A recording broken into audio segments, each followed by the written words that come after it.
Please. Yeah, thank you. Thank you to all the participants to come here. And the title of my presentation is regards the clinical decision support as a concrete value proposition for ICU patient. I have to admit at the very beginning, when I started to use this system, I was very skeptical about this computerized decision support because, respiratory mechanics is my love, and I know perfectly how to treat patients, how to ventilate them, and so on. But you probably know that during the life things can change, and today I would like to share my experience with this device. Let's start from the very beginning. Computerized decision support. They can be either closed loop or open loop. The main characteristic of the closed loop system is related to the fact that the advice is automatically applied. So the machine is doing our job, actually. In the open loop, the situation is slightly different, in the sense that the open loop, the computerized decision support gives you an advice. And as a physician, you are able to accept it or not. But you are free of accepting. Of course, this kind of system should increase your clinical reasoning because you have an open question coming from a machine. The closed loop system, for the closed loop system, the most famous one are probably smart care and adaptive support ventilation. And the main characteristics of these systems is that they provide a very fast response. It's automatic. We don't need to think about. And both are characterized by physiopathological simplicity. The open loop and the Vent Assist, for example, the Beacon CareSystem, this is the one that I used in the next, I would say, 4 years in my ICU. This system may promote understanding of the advice and bedside education, but the characteristics, or one of the main characteristics, is that they are quite complex. And is an example of the complexity of the open loop system. This is the Beacon Care. You can see there is many formulas that are applied on a single patient to get what? To get the advice, the one that I said you can accept or not. So, and this is, for me, the hallmark of complexity. I don't want to go in much details about this, all the formula, because it's behind the scope of this presentation, but just to show you how complex could be a computerized system. You already saw this slide, and I would like to add some comments on the strategy used by the Beacon CareSystem to give the advice. And you see there is some information coming from the patient, information that can be entered by the physician, and other are calculated. There's information coming from the ventilator. All of this create a physiological model that is patient-tuned, in the sense that the patient, we apply this model to this patient with these characteristics. And then we have an hexagon, which means that the advice, as I said, coming from the Beacon is related or is obtained from a competing goal that we should have during mechanical ventilation. For example, one competing goal is the stress put on the respiratory muscle and the atrophy. You know, for example, in pressure support ventilation, if you have used a huge, very high level of pressure support, then the inspiratory muscle, and particularly the diaphragm, has only to trigger the ventilation, and then it relaxes. So there is, for high level of pressure support, the risk of diaphragmatic atrophy since it's not very different from pressure control ventilation. But at the same time, if we are using an under support, we use a very low level of pressure support, then the stress on the respiratory system, on the muscle and the respiratory system could be huge. And this is true also for lung trauma, which is opposite to acidosis. Lung trauma could be related to high tidal volume. And of course, if we reduce it, if you keep the tidal volume very low, then we have a respiratory acidosis. And the same thing can be applied on oxygen toxicity and low oxygenation. Oxygen, if you ventilate patient with very high inspired fraction oxygen, then you have toxicity. We can have toxicity, but if you have a very low level of FiO2, you can reduce the oxygen content, and so to damage the organs of the patients. What we know from the literature is that the closed loop systems, there is a signal that can help physician in reducing the duration of ventilation, the duration of, and improve weaning, and also the ICU stay. And of course, we need probably more trial, randomized, double-blind, adequately powered, and so on. But at least there is a signal that this automated closed-loop system can have a role in the ICU patient. So the clinical question that we asked ourselves was, well, okay, this is true for the automated closed loop. What about the open loop? We saw before that they are very complex. So the question could be, do they work as the closed, or better, or in the same way, and so on. So we try to answer to this question by doing the study that we published this year in Critical Care Medicine. And we study patients with acute respiratory failure, acute hypoxemic respiratory failure in two different hospitals. One in a regional Danish, one was the regional Danish hospital, and the second one was my hospital in Italy.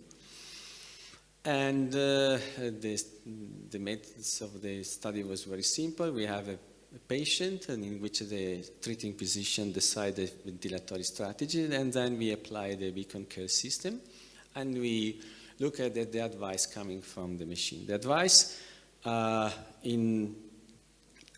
obtained both in pressure support ventilation and or in volume control or pressure control ventilation. And the advice was obviously different. In pressure support ventilation, the Beacon CareSystem gives advice on FiO2, level pressure support, or the level of positive end expiratory pressure. While in volume control, pressure control, the advice were in terms of FiO2, PEEP, respiratory rate, and either tidal volume or pressure control. And this is what we obtain, actually. This is the number of the advice that we obtained during the study in both hospitals. As you can see, one of the most frequent parameters that received advice on was the FiO2, but also we received a lot of advice in terms of level of pressure support, and level of pressure control, and so on and so on. So at the very end, most of the advice were accepted by physician, between 90 and 100%, testifying that the treating physician judged the strategy of the Beacon CareSystem very well. And these are the results of the application of the advice. This is the result in pressure support ventilation. As you can see, the advice of the Beacon CareSystem in both hospitals were able to reduce the level of pressure support and the level of inspired oxygen fraction. whilst the level of PEEP was maintained more or less the same. This decreased the tidal volume, which is probably positive for ventilating patient. And also we observed an increase in respiratory rate, which can be seen as a further use of the inspiratory muscle. So the reduction of pressure support didn't end up with a variation of the blood gases. The CO2, particularly the CO2 level, remains exactly the same, since the patient, as I said, was able to increase the respiratory rate. So the minute volume was pretty constant. Another interesting point could be the fact that the Beacon CareSystem was suggested to reduce the level of pressure support to a value lower than 80 centimeters of water, and this is a level of pressure support that is not prohibiting extubation, since so this low level of pressure support are needed mostly to overcome the resistance of the endotracheal tube. The same result, more or less, were obtained during volume control, pressure control ventilation. As you can see, the advice suggested a decrease in the level of pressure support or the decrease of the tidal volume to a level that is very close to the 6 ml per kilos, which is suggested by the RDS network. And again, there was a decrease in FiO2 and an increase in respiratory rate. Again, this result were obtained in both hospitals. So this ended up with a reduction of the driving pressure. We already heard a lot of concept about the driving pressure this morning. And the FiO2 reduction with result in no variation, no clinical variation of SpO2. And the conclusion of our study was that apparently these CDS provide appropriate suggestions of mechanical ventilation, and actually in a high percentage of the advice was accepted. And application of the advice has successfully reduced pressure support to a level that where extubation was not prohibited, and also decreased the tidal volume and so on. So it looks like positive things, actually. Then another question came after to our mind. It was just probably a philosophical question, but we follow the advice, we decrease the level of pressure support, we change the level of PEEP and so on, but how can we be sure that the advice proposed by the Beacon CareSystem is safe? And that is, for me, tightly related to another philosophical question, that is, how do we set the level of pressure support? Probably, but again, as a philosophical definition, probably the correct level of pressure support is the one that should prevent excessive work of breathing while maintaining respiratory muscle strength. Because both over-support and under-support can consider a risk for the patient. Over-support and minimal work of breathing may result in depression, respiratory drive, and development of ventilator-induced lung injury and diaphragmatic dysfunction, and so on. While under-support may result in rapid shallow breathing, high transpulmonary pressure, elevated muscle work, and consequent muscle fatigue, patient discomfort, and so on and so on. So we undertook another study in which we try to understand what's going on when we applied the Beacon advice. And especially in specific situation of under-support or over-support.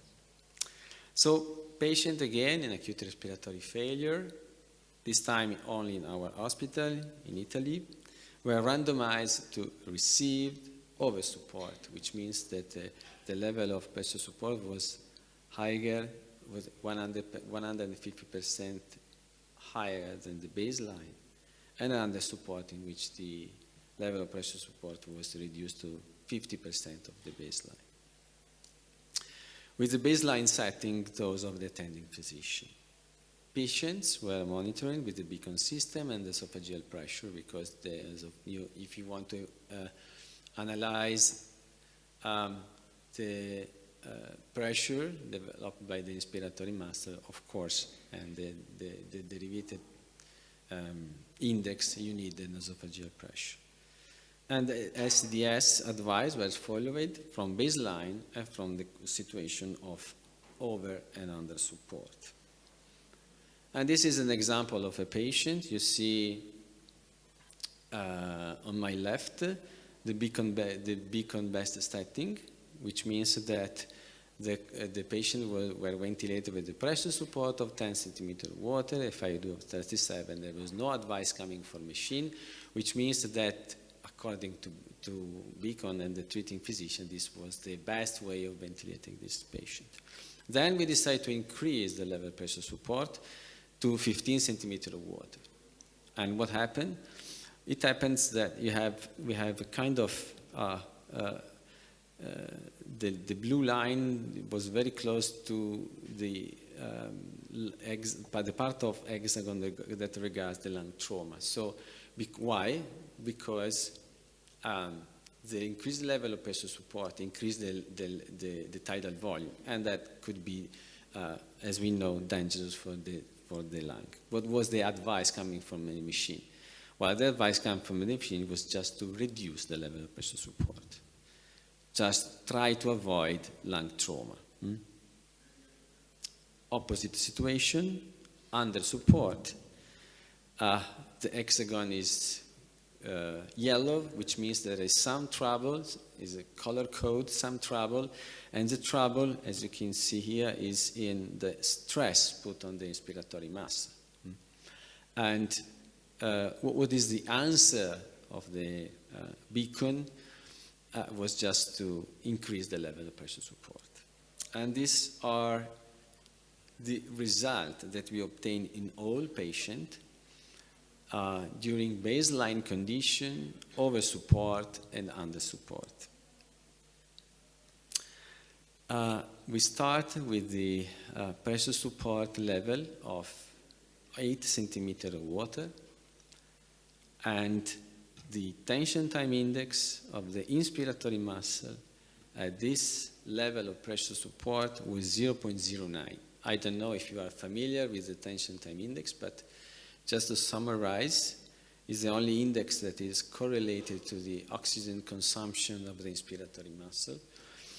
And moreover, it gives an information on the possible presence of muscle fatigue. When this number is greater than 0.18, then we can say that given patient have respiratory muscle fatigue. As you can see in baseline condition, the value of the tension time index was 0.09, so very far from the fatigue zone. When we increase the level of pressure support, of course, we had a reduction of the tension time index because most of the work of breathing was done by the machine. And this strategy unload the inspiratory muscle of the patient. And the opposite was true when the patient were ventilated in under support, in which the tension time index increased, underlying that the patient start to use more his diaphragm or even the accessory muscle for the ventilation. And this is an example of a patient with the red arrow, in which when he was ventilated with very low, in under support, with low level of pressure support, he actually got muscle fatigue because the tension time index arrived to 0.22. But then the CDSS of the Beacon CareSystem was able to decrease the tension time index to the level that was not related, connected to the muscle fatigue. And this was actually the only patient in which we had this so high level of the tension time index, but the answer of the machine was just to increase the level of support and trying to, in this way, to unload the mass. Again, another important aspect is that the advice, we have some advice, also during baseline condition, actually we ended up with, we started with 8 centimeters of water pressure support. By following the advice of the Beacon, we reached 6 centimeters of water. And this baseline condition, which was chosen by the Beacon CareSystem as a good one for our patient, the tension time index was 0.10, not so different from the previous one. So that means that the optimal level of pressure support found by the Beacon system was not, at least in our patient population, was not near or close to the muscle fatigue. And indeed, the pressure support reduction increased the muscle work, respiratory muscle work, but not to a level of promoting fatigue. And reducing the level of pressure support in the over-support condition prevented the adverse effects of passive inflation seen in over-support, with tidal volume returning to baseline value. So in conclusion, that is what I think. The value of the Beacon CareSystem to the patient can have physiological benefit. One of them is just to the reduction of tidal volume.